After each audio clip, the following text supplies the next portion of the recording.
1972లో బాబూజీ జర్మనీలో అనారోగ్యానికి గురైనారు. అప్పుడు మాస్టరు నన్ను దగ్గరకు పిలిచి, పార్థసారథి, నా ఆరోగ్యం కోసం ప్రార్థన చేస్తున్నట్టు ఎంతోమంది ఉత్తరాలు వ్రాస్తున్నారు. కానీ ఎవరి ప్రార్థన నాకు చేరటం లేదు. నేను నా విదేశీ ప్రయాణం విజయవంతంగా జరగాలని ప్రార్థన చేయమని ఇద్దరికి చెప్పాను. కనీసం వారి ప్రార్థనలు కూడా నాకు చేరటం లేదు అన్నారు. దీనికి కారణం ప్రార్థన ఎవరికి చేయాలో తెలియకపోవటమే. కొంతమంది ప్రార్థనలు లాలాజీకి లేదా భగవంతునికి చేస్తున్నారు.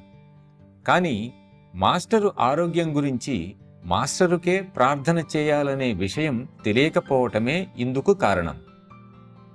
మాస్టర్, మీరు చిరంజీవిగా ఉండాలి, మీరు ఆరోగ్యంగా ఉండాలి, ఇది నా కోసమే కాకుండా మా అందరి కోసం మీరు క్షేమంగా ఉండాలి అని మాటలతో కాకుండా హృదయంతో ప్రార్థించాలి.